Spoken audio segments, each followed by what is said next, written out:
Hello बच्चों, welcome to mathematics easy way. मैं Pawan sir आप सभी का एक बार फिर से स्वागत करता हूं। तो आज हम लोग क्या करेंगे, क्लास 7वीं का मैथ्स को आगे बढ़ाएंगे, जिसमें आप जानते हैं कि चैप्टर नंबर 6 चल रहा है और चैप्टर नंबर 6 में हम लोग क्या पढ़ रहे हैं, घातांक के बारे में। इससे पहले मैंने आपको बताया था घातांक क्या होता है, आधार क्या होता है, उसे गुणे के रूप में कैसे लिखा जाता है और उसका मान कैसे निकाला जाता है। इस चीज को हमने इससे पहले वाले वीडियो में देखा था, इससे पहले वाले लेक्चर में हमने पढ़ा था। आई होप आपने उसको अध्ययन किया होगा और आपको बहुत अच्छे से समझ में आ गया होगा, क्योंकि कमेंट बॉक्स में कोई भी डाउट नहीं पूछा गया था या व्हाट्सएप पे भी मुझे कोई भी डाउट नहीं पूछा गया था। तो मुझे लगता है कि आप सबने अच्छे से पढ़ा होगा, लेकिन यही है कि आपने कॉपी के फोटो सब आपने भेजे नहीं है। जो समझे हैं उसे आप जल्द से जल्द भेज दीजिए। ओके, तो आज हम लोग क्या करेंगे, आगे ही पढ़ेंगे घातांक के क्या नियम होते हैं, क्योंकि आज जब तक ये नियम नहीं मालूम होंगे तब तक आगे के प्रश्न संग्रह को हल करने से कोई मतलब नहीं है। तो पहले हमें क्या करना है, घातांक के नियम को सीखना है। तो हम लोग आज क्या करेंगे, घातांक के नियम सीखेंगे और उस पर आधारित जो प्रश्न संग्रह है आपके 27, 28, 29 तीन प्रश्न संग्रह को आज हम लोग क्या करेंगे, कंप्लीट करेंगे। और तीसरा जो प्रश्न संग्रह है वो आपको वर्गमूल ज्ञात करना है, तो उसे हम लोग क्या करेंगे, अलग से एक वीडियो में क्या करेंगे, सीखेंगे। तो आज हम लोग क्या करेंगे, घातांक के नियम को पढ़ेंगे और घातांक के नियम पर आधारित प्रश्नों को क्या करेंगे, हल करेंगे। ओके, तो आगे बढ़ने से पहले मैं यही कहूंगा, अगर आप इस चैनल पे नए हैं और आपको मैथ्स पढ़ना है तो आप इस चैनल को क्या करिए, सब्सक्राइब कर लीजिए और बेल आइकन में ऑल की बटन जरूर प्रेस कर लीजिए, जिससे आपको मैथ्स की जितने भी वीडियो, चाहे वो क्लास 7वीं, 8वीं, 9वीं, 10वीं या आपको प्रतियोगिता परीक्षा से यानी कि कॉम्पिटिटिव एग्जाम्स की जो आपको होते हैं उससे रिलेटेड जो भी मैथ्स के क्वेश्चन पढ़ना है, आपको इस चैनल पे सारे वीडियोस मिलेंगे और आप मैथ को अपने क्या कर सकते हैं, स्ट्रांग बना सकते हैं। इसलिए दोस्तों इस चीज को मिस ना करिए, तुरंत चैनल को सब्सक्राइब कर लीजिए और बेल आइकन की बटन दबा लीजिए। ज्यादा से ज्यादा लोगों के पास शेयर करिए और वीडियो अच्छा लगे तो हमेशा लाइक करते चलिए। ओके दोस्तों, आपका सपोर्ट बहुत जरूरी है इस चैनल को। ओके, चलते हैं आगे। आज हम लोग सीखते हैं कि घातांक का नियम क्या क्या होता है। तो सबसे पहला नियम मैं आपको बताने जा रहा हूं दोस्तों, कि अगर कोई भी आपको आधार के ऊपर घात m है, कोई भी संख्या यहां रहने दीजिए, एक के स्थान पे कोई भी घात भी रहने दीजिए। अगर आपको a घाते m है गुणे एक संख्या, फिर से लिखा है a घाते n, यानी कि दोनों जगह आधार समान है, बीच में गुणे का चिन्ह है, सिर्फ घात क्या हो, अलग अलग हो। घात क्या हो, सिर्फ अलग अलग हो, या सेम भी हो तो भी कोई मतलब नहीं है। सिर्फ इतना ध्यान रखना है कि मेरा यहाँ जो आधार है, जो कि आप जानते हैं कि इसको घातांक बोला जाता है, इसको क्या बोला जाता है, आधार। तो अगर मेरा आधार दोनों जगह सेम होगा, बीच में गुणे का चिन्ह होगा, तो ऐसे समय आपको क्या करना पड़ेगा, हमेशा आधार को लिख लीजिए और घातों को क्या करिए, जोड़ दीजिए। ये घातांक का पहला नियम है कि जब भी आधार समान होगा, बीच में गुणे का चिन्ह होगा, तो मैं हमेशा घातों को क्या करूंगा, जोड़ूंगा। एक उदाहरण समझते हैं। उदाहरण दिया गया है कि अगर 3 के ऊपर घात मान लीजिए 5 है और यहाँ पे 3 के ऊपर घात 7 है, तो बोलो क्या हुआ। तो इसका मतलब हुआ कि ये 3 गुणे, आधार देखो सेम है, बीच में गुणे का चिन्ह है, तो मैं क्या करूंगा, 5 धन 3 7 को क्या करूंगा, जोड़ दूंगा, तो ये हो जाएगा 3 घाते 12। लेकिन ये कैसे आता है, क्यों ये हुआ, तो आप दोस्तों को मैंने आपको उस दिन बताया था बच्चों कि अगर 3 के ऊपर घात 5 है, यानी कि 3 कितनी बार लिखा गया है, 5 बार। 3 के ऊपर घात 5 है यानी कि 3 कितनी बार है, 5 बार गुणे में, और यहाँ पे गुणे का चिन्ह है। फिर बोल रहा है 3 के ऊपर घात 7 है, यानी कि मैं 3 कितनी बार लिखूंगा, 7 बार लिखूंगा। तो जब मैंने इस तरह से इसे गुणन रूप में लिख लिया, तो मेरा टोटल संख्या सब 3 है, लेकिन वो संख्या है कितनी बार, तो मैंने गिना तो ये है टोटल 12 बार। तो इस तरह से इसको मैं लिख सकता हूं 3 घाते 12, है ना। तो ये चीज इतना बड़ा रूप में ना लिख करके उसके लिए एक छोटा सा सूत्र बता दिया गया है कि जब भी आधार समान हो, बीच में गुणे का चिन्ह हो, तो हमेशा घातों को क्या करना है, जोड़ना है। ओके बच्चों, एक और एग्जांपल समझते हैं। मान लीजिए 3/5 है और उसके ऊपर घात 6 है, फिर गुणे 3/6 आपको 5 है और इसके ऊपर घात है 5। अब क्या करोगे, वही काम करना है। मैंने देखा आधार समान है, दोनों जगह आधार में 3/5 है, तो मैं क्या करूंगा 3/5 लिख लूंगा और घात 6 और 5 को क्या कर दूंगा, जोड़ दूंगा, तो मेरा आंसर आ जाएगा 11। यानी 3/5 के ऊपर घात कितना हो जाएगा, 11 हो जाएगा। तो मुझे लगता है पहला नियम आप क्या हो सके, आप क्या है समझ चुके हैं। चाहे यहाँ माइनस हो चाहे यहाँ प्लस हो, उससे कोई मतलब नहीं है, सिर्फ आपका आधार समान होना चाहिए और बीच का चिन्ह जरूर देख लीजिए। अगर गुणे है तभी जोड़ना है, अगर गुणे का चिन्ह नहीं रहेगा तो नहीं जोड़ना है। ओके, और यहाँ जो संख्या है वही संख्या यहाँ पर भी होनी चाहिए। मैंने बताया कि आधार क्या होना चाहिए, समान होना चाहिए, तब जाके हम घातों को क्या करेंगे, जोड़ेंगे। ओके बच्चों, चलते हैं अगले प्रश्न की तरफ।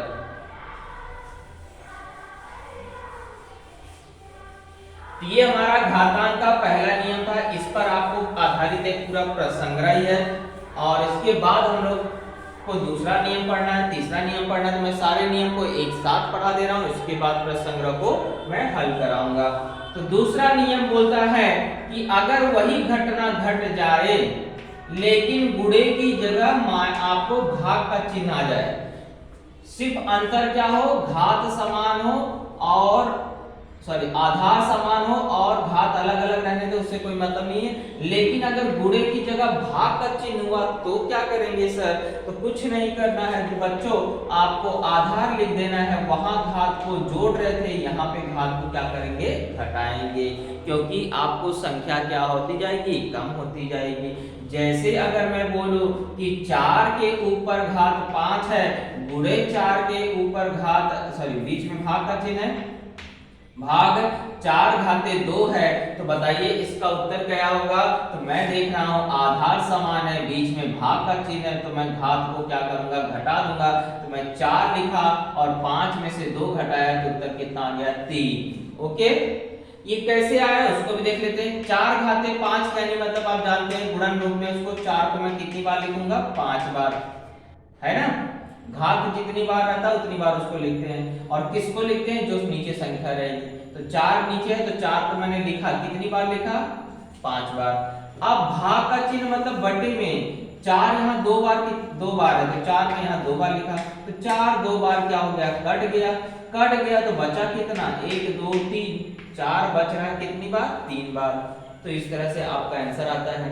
तो यही चीज को हम लोग इस तरह से ना हल करके अगर शॉर्टकट में हल करें तो इस तरह से आप सूत्र लगा के क्या करते हैं, हल कर सकते हैं। ओके बच्चों, तो दूसरा नियम आपको समझ में आ गया होगा।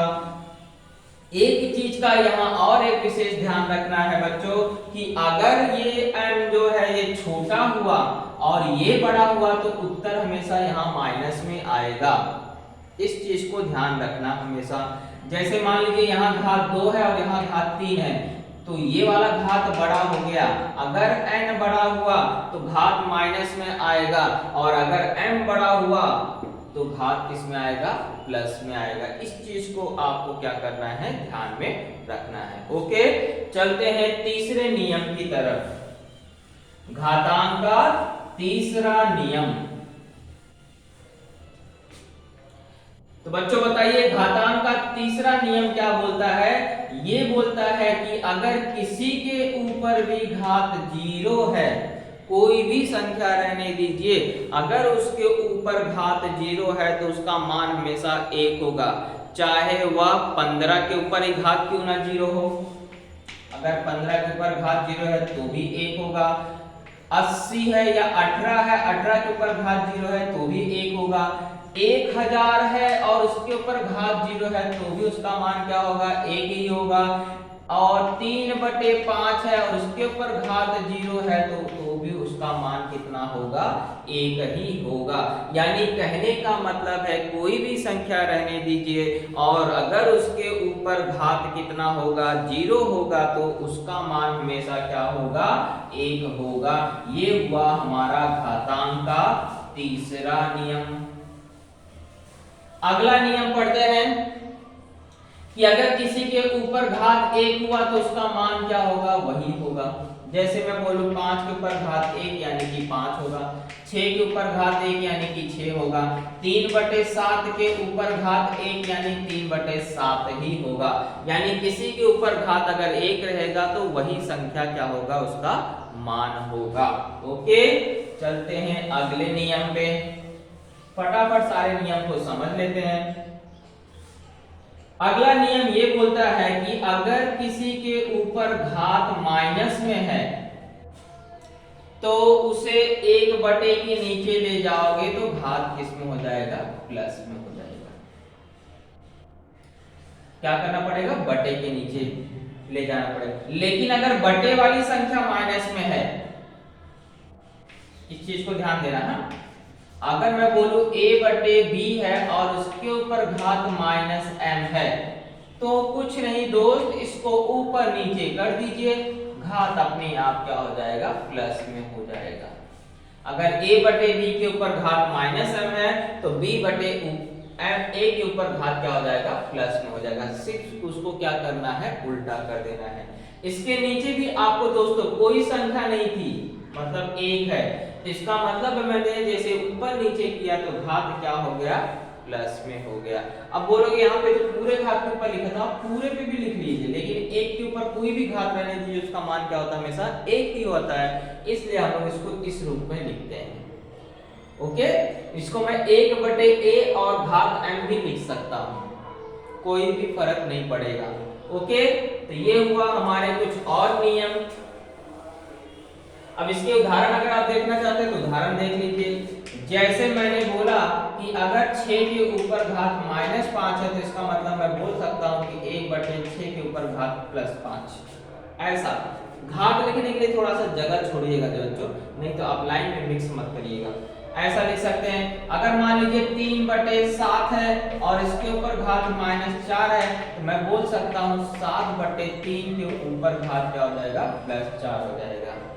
ओके, मुझे नहीं लगता कोई डाउट होगा। इस पर आधारित जब हम प्रश्न हल करेंगे तो आपको और भी डाउट क्या हो जाएंगे, क्लियर हो जाएंगे। अगला नियम पढ़ते हैं।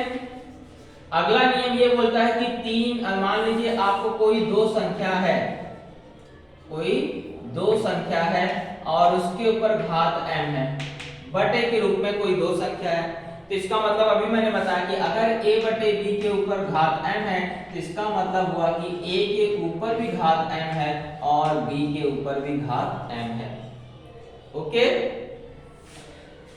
ऐसे ही आपको अगर गुणे में रहेगा तो भी यही नियम है। अगर a गुणे b दो ऐसे संख्या लिखा मैंने और उसके ऊपर घात m है, इसका मतलब है कि a के ऊपर भी घात m होगा, गुणे b के ऊपर भी घात क्या होगा, m होगा। ये सारे नियमों को आपको याद रखना है क्योंकि आगे इस पर आधारित कोई भी प्रश्न आपको पूछा जाता है तो आप उसका जवाब दे सके। ओके, अगला नियम पढ़ते हैं कि मान लीजिए आपको एक संख्या है, उसके ऊपर कई घात हैं। जैसे मान लीजिए a है, उसके ऊपर एक घात m है और उसके ऊपर एक घात n है, तो कुछ नहीं करना है, जितने घात रहेंगे सब घातों का गुणा कर दीजिए, आधार लिख लीजिए और घात अगर एक और है तो सबका क्या करोगे, गुणा करोगे। जैसे उदाहरण के रूप में मान लीजिए आपको 5 के ऊपर घात है 6, फिर इसके ऊपर घात है 2, तो यानी क्या हुआ, 5 आधार है, 5 लिखोगे, 6 दूनी कितना हो जाएगा, 12। इस तरह से आपका आंसर क्या हो जाएगा, आ जाएगा। तो ये इतने सारे आपको घातांक के नियम थे और इन नियमों को आपको क्या करना है, याद रखना है और इस पर आधारित प्रश्नों को हम लोग क्या करते हैं, अब स्टार्ट करते हैं। यानी कि प्रश्न संग्रह 27 पहले कंप्लीट करेंगे और इसके बाद प्रश्न संग्रह 28 को क्या करेंगे, कंप्लीट करेंगे और लास्ट में 29 को कंप्लीट करेंगे। ओके, चलिए स्टार्ट करते हैं। ज्यादा कुछ नहीं है, फटाफट आपको सवाल करते जाएंगे, खत्म होते जाएंगे। जैसे पहला सवाल दिया है 4/2 गुणे 7/4 गुणे 7/2 का मान हमें क्या करना है, याद करना है। तो हम पहले जो नियम लगाएंगे उस नियम का यहाँ पे उपयोग करेंगे। तो हमने पढ़ा है कि अगर आधार समान हो और बीच में गुणे का चिन्ह हो तो इसका मतलब है घातों को क्या करना है, प्लस कर देना है। तो हम यहाँ पे क्या करेंगे, हमने देखा कि आधार 7 है और घात 4 और 2 है तो 4 और 2 को क्या करोगे, जोड़ दोगे, तो 7 के ऊपर घात कितना आ जाएगा, 6 आ जाएगा। यही हमारा क्या हो जाएगा, आंसर हो जाएगा। सेकेंड सवाल करते हैं। -11, माइनस रहने दो चाहे प्लस रहने दो, उससे कोई फर्क नहीं पड़ेगा। फिर हमने देखा आधार समान है, आधार क्या दिखाई दे रहा है, -11, और बीच में क्या दिखाई दे रहा है, गुणे। तो हमने नियम पढ़ा है, क्या नियम पढ़ा है सर, a घाते m गुणे b घाते a घाते m गुणे a घाते n होता है। तो हम हमेशा घातों को जोड़ देते हैं, तो यही चीज को यहाँ पे अप्लाई करना है। तो -11 के ऊपर घात जो है वो 5 और 2 आपस में जुड़ जाएगा, तो -11 के ऊपर घात आ जाएगा टोटल 7। ओके, एक बटे वाला सवाल कर लेते हैं। 2 सवाल और करा देता हूं, बचे रहेंगे 2 सवाल, वो आप लोग होमवर्क में कर लेंगे, मुझे नहीं लगता आपको कोई दिक्कत होगी।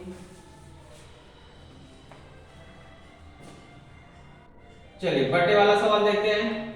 एक चौथा ले लेते हैं और एक 4 अंक वाला ले लेते हैं। तो -3/2 गुणे 5 गुणे -3/2 के ऊपर घात है 3, तो आपको क्या करना है, इसका मान ज्ञात करना है। कुछ नहीं दोस्तों, मैंने देखा आधार दोनों जगह सेम है, देखो -3/2 है। हमने नियम पढ़ा है कि अगर आधार समान हो, बीच में गुणे का चिन्ह हो, तो मैं क्या करूंगा, घातों को जोड़ दूंगा। तो जोड़ दीजिए, पहले आधार लिख लीजिए 3/2 है, और उसके ऊपर घात 5 और धन 3 को क्या करूंगा, जोड़ दूंगा। तो मेरा आंसर जो है वो क्या हो जाएगा, -3/2 के ऊपर घात कितना आ जाएगा, 8 आ जाएगा। कोई परेशानी नहीं थी सर इसमें भी। पांचवा सवाल ले लेते हैं। a के ऊपर घात है 16 गुणे a के ऊपर घात है 7। सर यहाँ पे भी हमने देखा बीच में गुणे का चिन्ह है, आधार समान है, तो मैं सूत्र लगा दूंगा a घाते m गुणे a घाते n बराबर a घाते m प्लस n। तो यहाँ पे मेरा आधार a ही है, तो मैं a लिख लिया सर। 16 और 7 को मैं क्या करूंगा, जोड़ दूंगा, तो मेरा आंसर आ जाएगा a के ऊपर घात 23।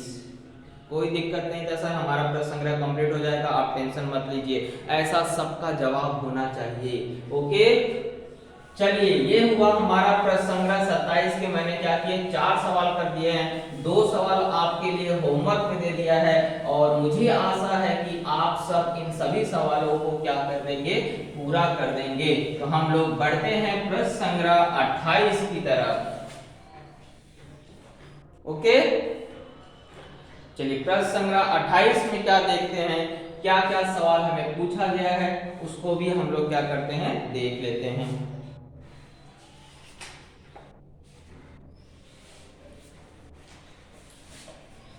चलिए प्रश्न संग्रह 28 में भाग वाला सवाल है, कोई दिक्कत की बात नहीं है, हम कर लेंगे सब सवाल। तो मैं क्वेश्चन लिख रहा हूं फर्स्ट वाला। फर्स्ट में 4 सवाल है, सेकंड में 4 सवाल है, यानी टोटल 8 सवाल हैं। तो मैं फर्स्ट के क्या करता हूं, 2 बोलो या 3 बोलो, 3 करा देता हूं, और सेकंड में भी क्या करता हूं, 2 करा देता हूं। सारे सवाल एक जैसे हैं, कोई दिक्कत की बात नहीं है। चलिए पहला सवाल देखते हैं। तो उसमें दिया गया है a, पहले का पहला, a घाते 6 भागे a घाते 4 दिया गया है। ओके, इसको भी हम लोग कर लेंगे। एक देखते हैं थर्ड वाला, इसमें बोला है p के ऊपर घात 3 है भागे p के ऊपर घात 13 है। ओके, देख लेंगे इसको भी। चौथा देखते हैं x के ऊपर घात 10 है भागे x के ऊपर घात 10 है, सेम चीज है।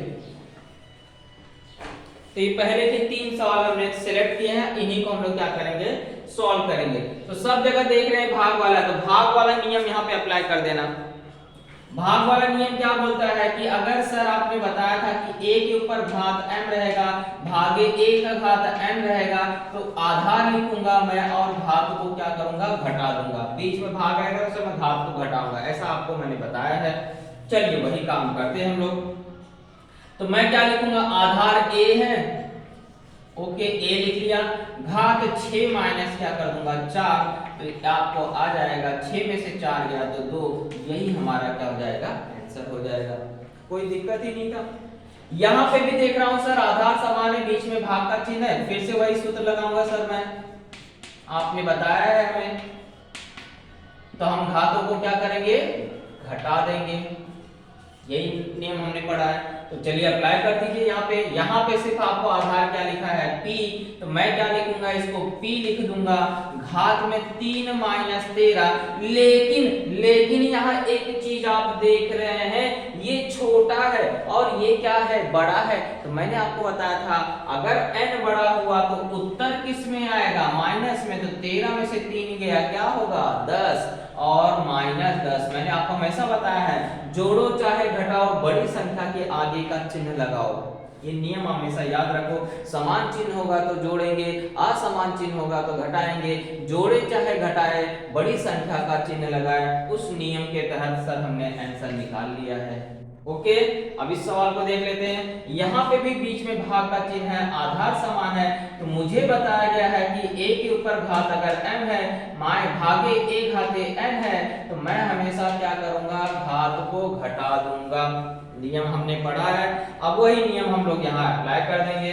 तो यहाँ पे चरांक में x है, यानी घात सॉरी आधार क्या है x, और ऊपर है 10 माइनस 10, तो 10 माइनस 10 क्या हुआ 0।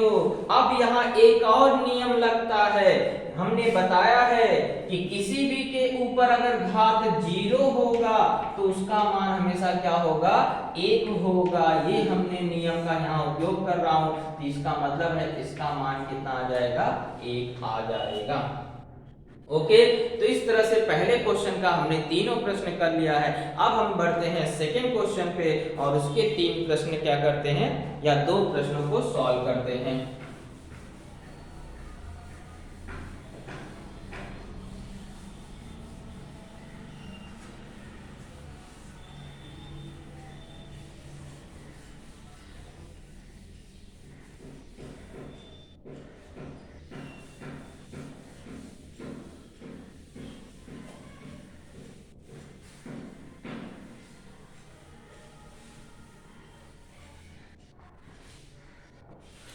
चलिए क्वेश्चन नंबर सेकंड पे आ जाते हैं। सेकंड भी कुछ ऐसा तुर्रम-खा नहीं है, तो इस क्वेश्चन नंबर सेकंड में भी वही काम करना है, इसलिए इसमें से मैं 2 ही सवाल आपको कराऊंगा।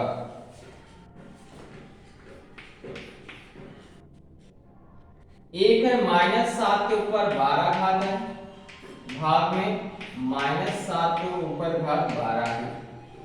ओके, इस तरह का सवाल अभी भी हमने किया था सर। दूसरा प्रश्न है सर 4/5 के ऊपर घात है 3, भाग में 4/5 के ऊपर घात है 2।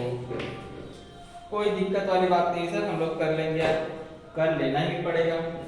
यहाँ पे भी आधार समान है, भाग का चिन्ह है, तो हमने पढ़ा है कि अगर आधार समान हो बीच में भाग का चिन्ह हो तो घातों को मैं क्या करूंगा घटा दूंगा, यही नियम पढ़ा है ना हमने। तो यहाँ पे आधार क्या है -7 लिख लीजिए, घात क्या है 12, दूसरा घात भी कितना है 12, घटा दिया सर, घटाने पे लेकिन उत्तर क्या आ रहा है 0। अब हमने नियम पढ़ा है कि a के ऊपर घात अगर 0 हो तो उसका मान क्या होता है a मतलब कोई भी संख्या रहने दो उसके ऊपर अगर घात 0 तो उसका मान 1 होता है, इसलिए इसका भी मान कितना हो जाएगा 1 हो जाएगा। अभी जस्ट इससे पहले वाले सवाल में हमने देखा था, यहाँ पे भी वही नियम लगेगा सर, a घाते m, बीच में भाग का चिन्ह है, a घाते n, यानी मैं क्या करूंगा घात को घटा दूंगा। तो मेरा आधार यहाँ पे क्या है 4/5 और घात क्या यहाँ 3 यहाँ 2, घट के क्या आ गया 4/5 के ऊपर घात 1।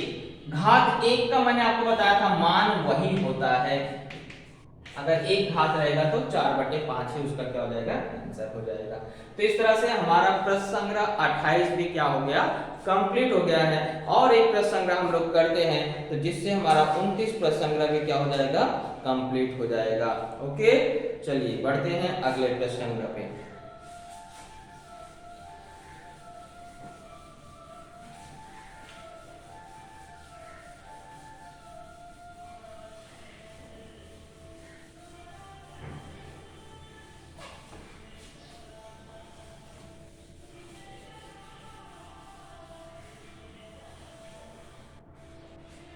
चलिए प्रश्न संग्रह 29 में कई सवाल हैं। पहले कुछ सवाल ऐसे हैं कि जिसमें आपको बोला गया है कि दो घात दिए गए, उन घातों को आप कैसे हल करेंगे। ओके, तो टोटल यहाँ 10 सवाल हैं। तो हम लोग क्या करते हैं, 5 सवाल करते हैं, 5 सवाल आप कर लेंगे। ओके, क्वेश्चन नंबर फर्स्ट का मैंने यहाँ पे पहला ले लिया है। बोला है 15/12 के ऊपर जो है वो घात है 3 और इसके ऊपर भी एक घात है 4। मैंने अभी आपको बताया था, दो घातों वाला भी बताया था कि अगर किसी संख्या के ऊपर दो घात रहेगा तो क्या करना है। ओके, इसमें कोई दिक्कत वाली बात आनी नहीं चाहिए। सेकंड सवाल ले लेते हैं, 3 के ऊपर घात है 4 और इसके ऊपर घात है -2। माइनस रहेगा तो क्या करेंगे उसको देख लेते हैं। फिर तीसरा सवाल देखते हैं,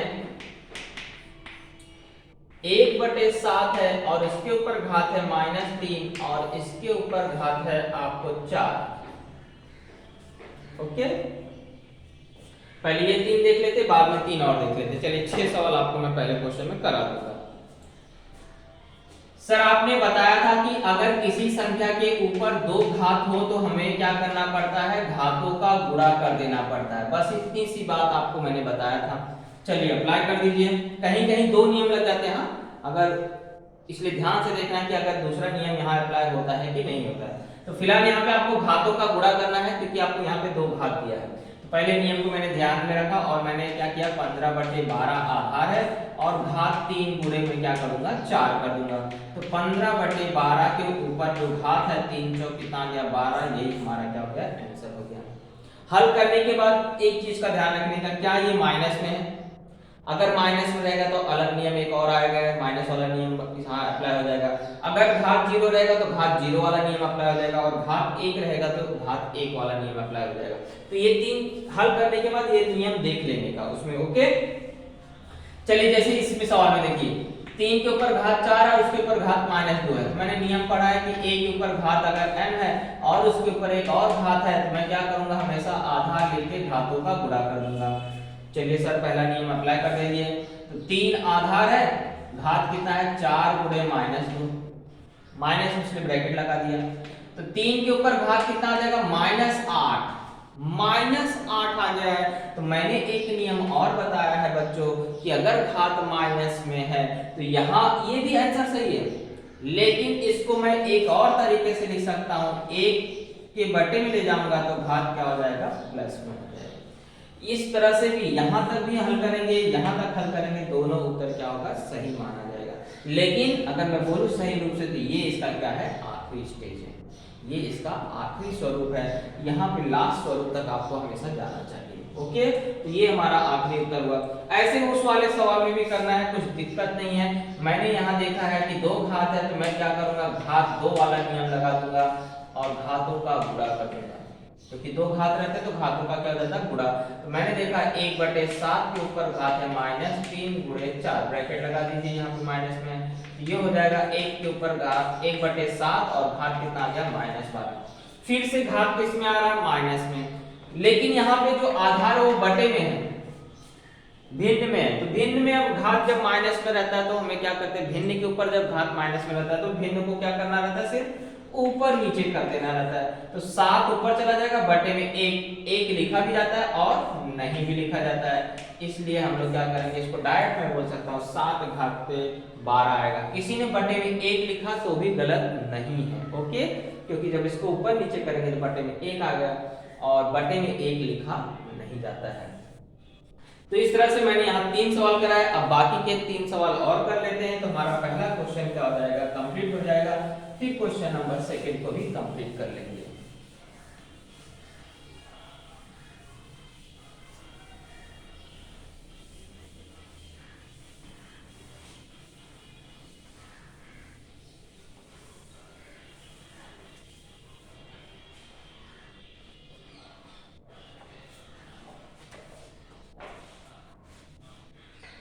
और वैसे कुछ है नहीं, 1-2 ही सवाल करना पड़ेगा मुझे, ज्यादा 3 सवाल क्यों करूं, सब सवाल एक जैसे ही हैं, कोई सवाल में दिक्कत तो है नहीं। सब सवाल एक जैसे, कोई सवाल दिक्कत नहीं है। तो एक छठवा और कर लेते, 4 सवाल हो जाएगा। बोलिए तो 5 सवाल का कोटा पूरा कर देता हूँ। वैसे कोई भी सवाल में दम नहीं है, सब सवाल एक जैसे ही हैं। एक और सवाल मैं आपको करा देता हूँ, आप बोल रहे हैं तो 9वां करा देता हूँ। 3/4 के ऊपर घात 6 और इसके ऊपर घात है 1। चलिए फटाफट करेंगे क्योंकि अभी हम लोग को आपको समझ में आ गया है। यहाँ पे सर 2 घात वाला सवाल है, तो a के ऊपर घात m और एक घात n है, यानी कि मैं घातों का क्या करूंगा, गुणा कर दूंगा। यानी कि मेरा क्या हो जाएगा, 2/3 आधार लिख लिया, -4 गुणे 5, यस सर। तो क्या हो जाएगा, 2/3 के ऊपर घात कितना आ जाएगा, -20। माइनस में आ गया तो बस संख्या ऊपर नीचे कर देना है, तो 3/2 घात क्या हो जाएगा, 20। हाँ, यहाँ पे मैंने नियम नहीं लिखा, आप वो नियम यहाँ साइड में बता सकते हैं कि सर आपने बताया था अगर a/b के ऊपर घात -m रहेगा तो b/a के ऊपर घात प्लस में रहेगा। ये नियम आप यहाँ बता देंगे, मैंने नियम नहीं लिखा था इससे पहले वाले सवाल के। चलिए यहाँ पे भी आपको क्या करेंगे, 6 के ऊपर घात 1 है, यानी कि घात 2 बार है, यानी कि मैं क्या करूंगा, घात 2 बार वाला नियम लगा दूंगा, जिसमें बताया गया है घातों का गुणा कर देने का। तो मैं यहाँ लिखा 3/4 और इसके ऊपर घात 6 गुणे 1 हो जाएगा, यानी कि 3/4 के ऊपर घात 6 कम 6, यही हमारा क्या हो जाएगा, मान। ओके, तो इस तरह से हमारा क्वेश्चन नंबर फर्स्ट क्या हुआ, कंप्लीट हुआ। अब क्वेश्चन नंबर सेकंड में 4 सवाल है, उसमें से 2 या 3 सवाल भी अगर मैंने करा दिया तो आपको बाकी सवाल आप खुद कर सकते हैं।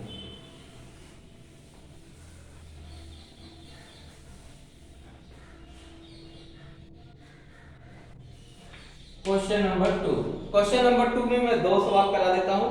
आपको बोला है कि घन को क्या करना, धन स्वरूप में लिखना है। घातांक आपको सब में माइनस में दिया गया है, आपको उसे क्या करना है, प्लस स्वरूप में लिखना है। वो मैंने आपको इससे पहले वाले सवाल में बता भी दिया। जैसे मान लीजिए 2/7 है, उसके ऊपर घात -2 है। इसके बाद मान लीजिए आपको तीसरा सवाल ले लेते हैं, 1/6 है और उसके ऊपर घात क्या है, -3 है। और लास्ट वाला सवाल ले लेते हैं, तो उस पे लिखा है y के ऊपर घात कितना है, -4 है। कुछ नहीं, पहले सूत्र लगा दीजिए, घात को माइनस से प्लस में बदलने के लिए सूत्र बताया गया आपको। क्या बताया गया है, अगर a/b के ऊपर घात m है, -m है, तो b/a लिख दीजिए, घात क्या हो जाएगा, प्लस में हो जाएगा, सॉरी। तो वही चीज को यहाँ अप्लाई करना है। तो मैं क्या करूंगा, यहाँ 2/7 के ऊपर घात -2 है, तो 7/2 लिख दूंगा और घात किस में बदल जाएगा, प्लस में बदल जाएगा। कोई दिक्कत, 2/7 था, 7/2 कर दिया, माइनस की जगह प्लस कर दिया, यही हमारा क्या हो गया, आंसर हो गया। सेम यहाँ पे भी वही अप्लाई करना है सर। a/b के ऊपर घात अगर -m रहेगा तो आपने बताया है कि b/a क्या हो जाएगा, घात m हो जाएगा। और 1/, वाला रहेगा तो भी वही नियम लगता है, 1/, वाला नियम यहाँ लगा दीजिए, चाहे तो ऐसा करेंगे तो भी चलेगा, सर कुछ नहीं है। तो हम लोग क्या बोल सकते हैं इसको, ये हो जाएगा 6/1 के ऊपर घात 3, और बटे में मैंने बताया कि 1 लिखा नहीं जाता, इसलिए मैं इसको बोलूंगा 6 के ऊपर घात कितना, 3। कोई दिक्कत नहीं होनी चाहिए। अब यहाँ पे भी ऐसे ही है, तो माइनस में इसको प्लस में बदलना है, यानी कि आपको बताया गया था अगर a के ऊपर घात -m है तो मैं उसको बटे में ले जाऊंगा तो क्या हो जाएगा, घात प्लस में हो जाएगा। ओके, तो इसी नियम के तहत मैं इसको लिख सकता हूं कि अगर y के ऊपर घात -4 है तो 1/y के ऊपर घात 4 क्या हो जाएगा, प्लस में हो जाएगा। ओके, तो इस तरह से हमारा प्रश्न संग्रह 29 भी क्या हुआ, कंप्लीट हुआ। आज के लिए हम लोग इतना ही पढ़ेंगे। तो वीडियो अगर अच्छा लगा तो लाइक करिए, शेयर करिए, और चैनल पर नए हैं तो दोस्त जरूर सब्सक्राइब कर लीजिए। मिलते हैं अगले वीडियो में, तब तक के लिए जय हिंद, जय महाराष्ट्र।